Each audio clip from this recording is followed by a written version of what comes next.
Hi, my name's Chris from Driver Training Limited. We've been audit registered trainers since 2007, and in today's video we're going to give you an insight into the ADI Part 3 test and how you can view things as the examiner will and find out just a couple of the most common reasons that almost 7 out of 10 trainee driving instructors fail the ADI Part 3. Let's find out what they are. Okay then, so what we're going to do is look at this as if we're the driving examiner. What faults can you spot the pupil making, but also what faults can you spot, if any, that the driving instructor is making? So let's have a look at our first clip.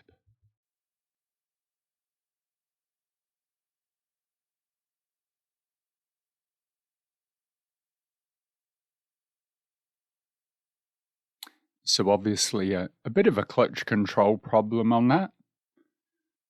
But what mistakes did you spot?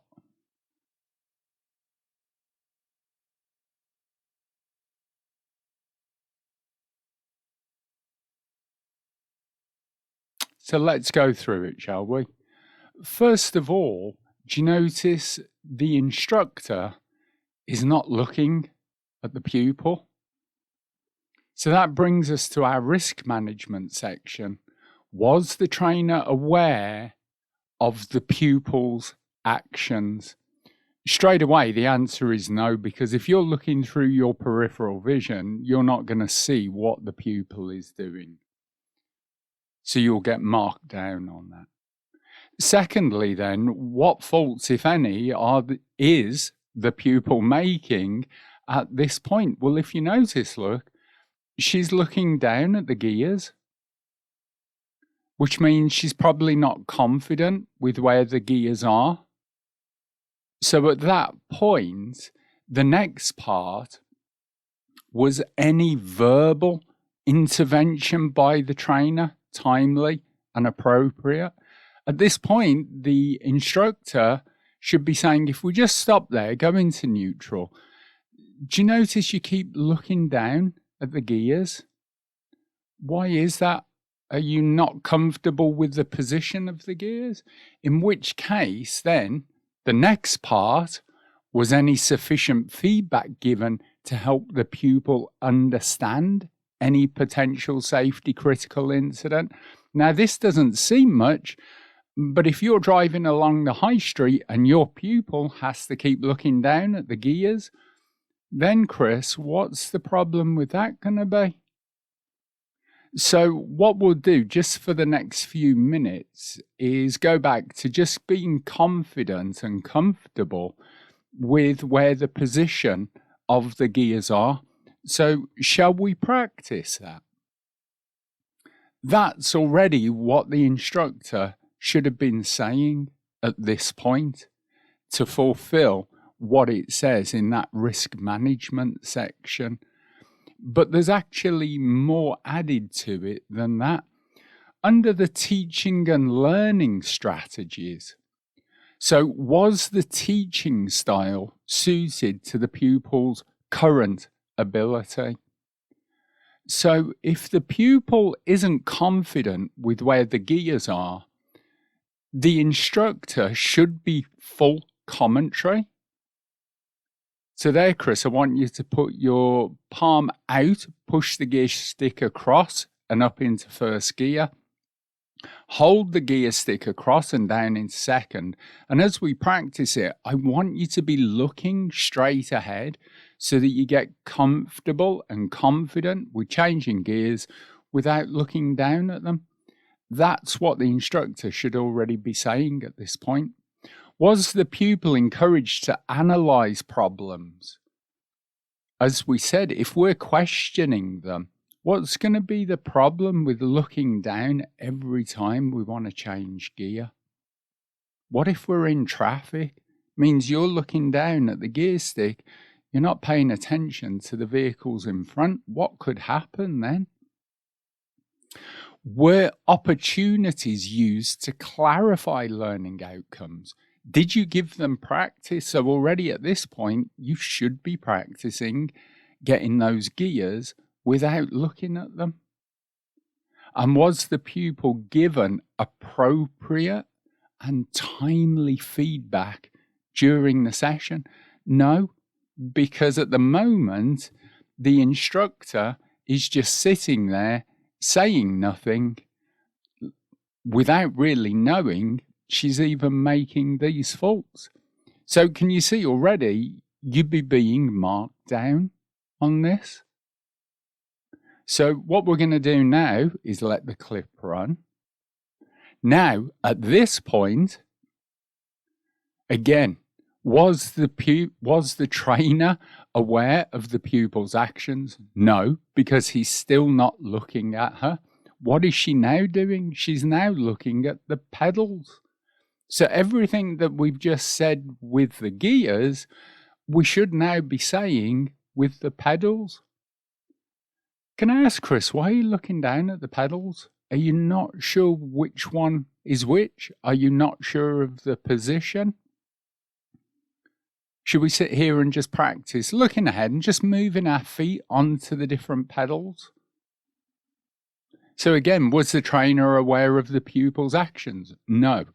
Was any verbal intervention timely? No, because he's still saying nothing. Was any feedback given to help the pupil understand? No. Because again, Chris, if we're going down the high street with traffic and you have to look down to see where your brake pedal is, how many seconds is that going to cost?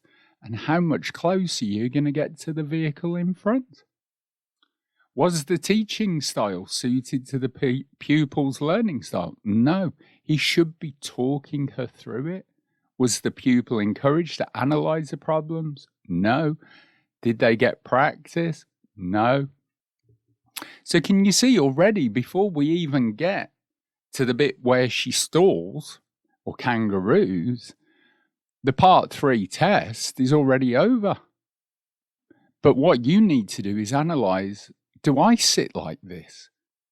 Do I just let them get on with it and I'm not actually looking at what they're doing? Because for most trainees, this is the major cause of failing the ADI Part 3. They're simply not watching what the pupil is doing. Therefore, then, you can't spot any faults, you can't analyze them, you can't fix them. Now, for the second time, what's she doing? Looking down at the pedals. And the instructor seems to be looking at the pedals with her. So now the pupil is looking ahead. The instructor still isn't looking or questioning or asking, why are you doing these things? And here is the stall. Now, at this point, do you notice the instructor, for some reason, doesn't say clutch down? Press the clutch down to stop the stall happening. He's going for the gear stick for some reason. Now, what's the problem? Well, first of all, again, the pupil is looking down at the gears. The instructor is going to move the gear stick. Why isn't he getting the pupil to do this? You're meant to be teaching the pupil to learn to drive. You're meant to be teaching the pupil. That's fine. If we stall, it's not a problem. Clutch down, handbrake on. You can either put it into neutral to talk about things, or, if you're on the road, you can just say so. Make sure we are in first gear, get the bike point, and then let's get ready to move on. So again, was the level of instruction suitable? No, because he's not telling her anything. He's doing it all for her. He's now putting it into first gear. So on all those points we've just mentioned, they're still recurring. So he puts it into neutral. Now he's starting the car. Again, why isn't the pupil doing this. You're not teaching the pupil to do anything. You're doing it all for them. Was the level of instruction correct? No. Was the pupil asked to analyze the problems? No. Was the pupil given examples or opportunities to clarify learning outcomes? Were they given practice? No. That's the end of your part 3. So you shouldn't be doing this for your pupils. You should be teaching your pupils how to do it and let them practice it till they get good at it. You see, he's still going for it. So all those points that we mentioned, they're getting big zeros or ones, which means it's a fail. Was any feedback given? No. Was the trainer aware of the pupil's actions? No, because he's not looking at her. Were instructions given? The top one on the left there. Were instructions given clear and in good time? No.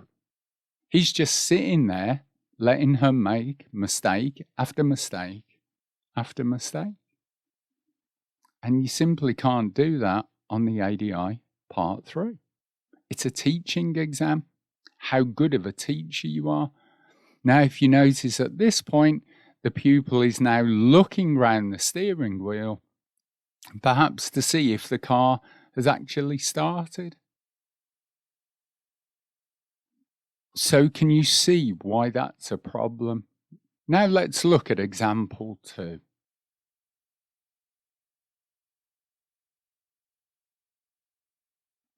So obviously explaining to the pupil, using the mirrors to look all around. Again, what's the problem here? Well, here the instructor is saying you need to check this left side mirror. Is the pupil doing so? He doesn't know because he's looking in the mirror. Do you not know where the mirror is? Why do you as the instructor need to look in the mirror? You're meant to be looking at the pupil. Now he looks to the driver's side mirror and says you need to look in that.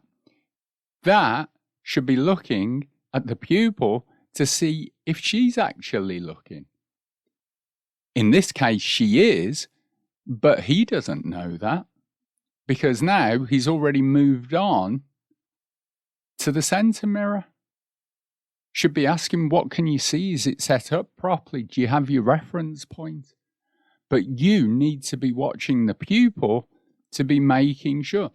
This is a classic example of why you will hear so many PDIs, so many people on a pink badge. They will always say, do you know what? I've got a great pass rate. I've taken 5 pupils for test. All of them have passed, but I can't pass the part 3. This is why. Now, in this case, that pupil has checked all the mirrors as they were told to. But the instructor had no idea of what they were doing. Was the trainer aware of the pupil's actions? No, because he's simply not looking at what the pupil is doing. Now, in this case, the pupil is doing everything, but the instructor has no idea about it. You have to watch your pupils when you tell them to do something. Are they actually doing it? So, especially with the mirrors, all you need to do is just point at the mirror. You know where it is. You just need to see, when I point at it, is the pupil looking? This is example 3. Now here, the instructor is obviously explaining something that was done wrong or something that the pupil needs to do. If we stop it at that point, what has the pupil done wrong? What is the instructor trying to get across that he needs to do to put it right? What subject are they discussing? You don't know. I don't know. Because in the exam, was the pupil encouraged to analyze problems and then given examples? If you're waving your hands about in the air, your pupil won't have a clue what you're going on about, because you've got a picture in your head, your pupil hasn't. So therefore, your hands are waving about, it means nothing. Let's see the correct way. Now, at this point, what are they talking about? We can see it's about how to turn right. So this is where the phrase, are you on the same page? Does the picture that you have match the picture for your trainee? So you need a briefing folder, you need to use an iPad, or just draw to show them. Let's have a look at this example. What faults can we see? Well, first of all, again, do you notice the instructor is just not looking at the pupil? He has no idea of what's going on. Secondly, if you look at the pupil, to look in that driver's door mirror, she's having to move across and paying no attention to the vehicles in front. What's going to be the problem with that? So were opportunities given for the pupil to analyze what they're doing? If we're driving along like that and a lorry in front of us just puts his brakes on because someone stepped out, you're just going to ram into the back of them. Are we helping them understand why we're asking them to do things? But from the instructor's point, he's not aware of any of it. Again, when she went for the mirror in the center, stretching up to look, so the mirror isn't adjusted properly. Now here, as we're going round, you can see the pupil is obviously getting slightly stressed, isn't understanding things. So were opportunities given to clarify learning outcomes? Pull them up at the side of the road, help them understand it before they get to it. Or if they're just having one of those days, pull up, give them a break. But what he's trying to do is explain everything on the go, say, you'll be fine, don't worry about it. And that's not going to work, is it? Now, here's one where we're focusing on a pupil. What's their fault?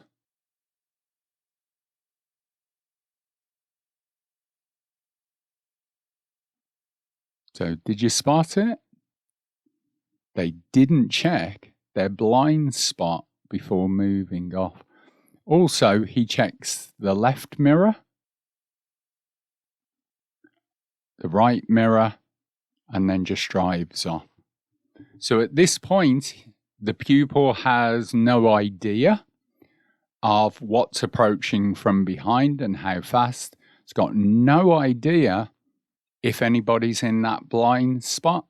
So if you're sitting as the driving instructor, watching the pupil like this, which is great, you have to stop the fault happening. Stop, wait, don't move. What do we need to check before we move off, Chris? Remember the POM routine?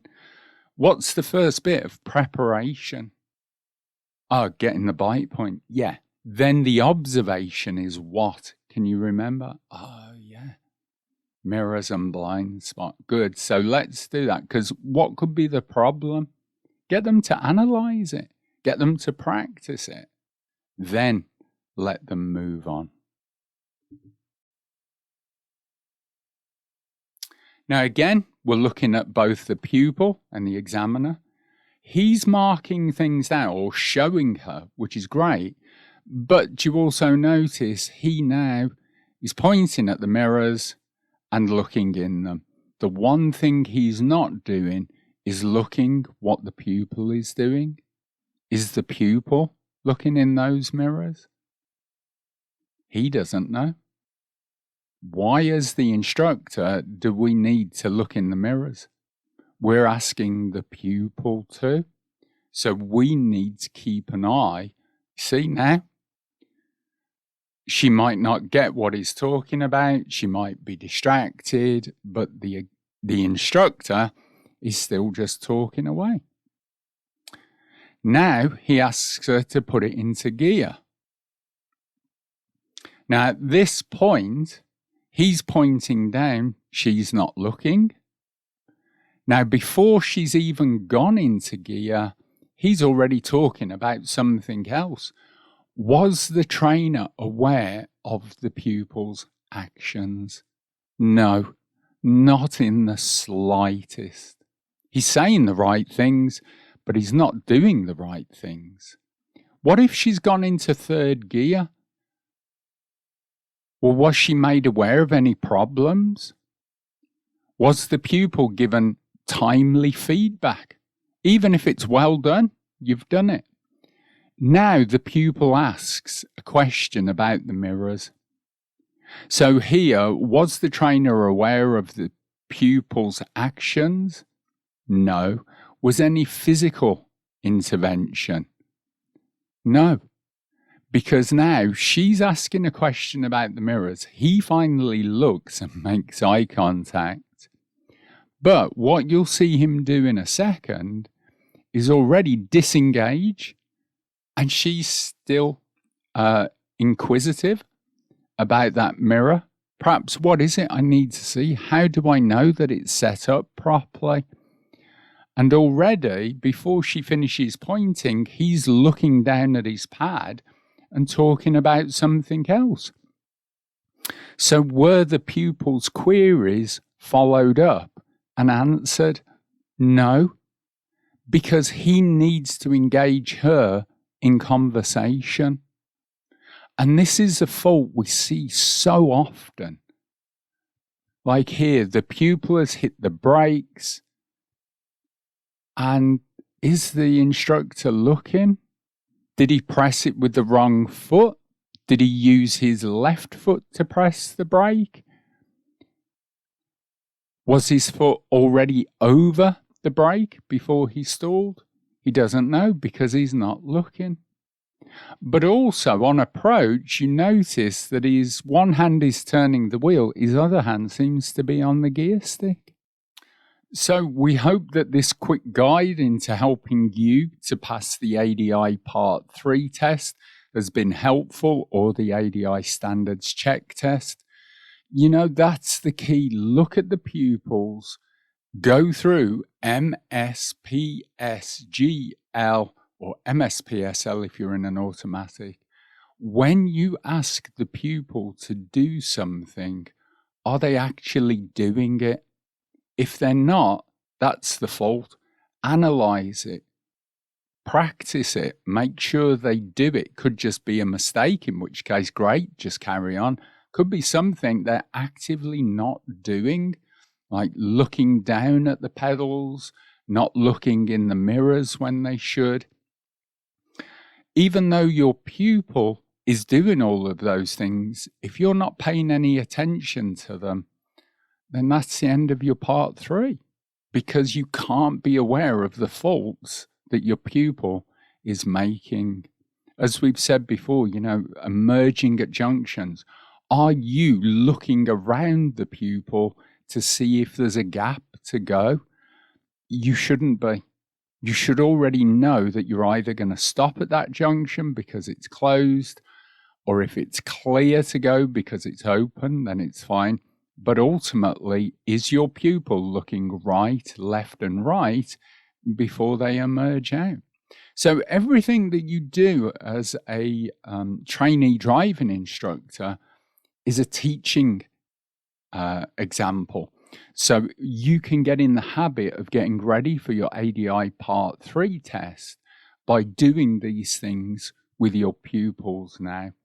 So again, practice on your next sessions with your pupils, actually looking, when I say to them, check your center and left mirror, am I looking at the pupil when I ask them to do it? Then Are the pupils doing it?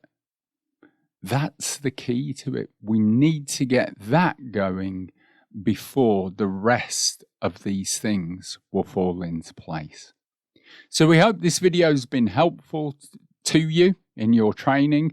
Leave us a comment if you saw any other faults that we didn't pick up on. Let us know what you think was good and what you'd like to see more of. And we'd be happy to help to the best of our ability with that. So my name's Chris from Driver Training. Remember, drive safely, teach well, and we'll see you all again in our next video.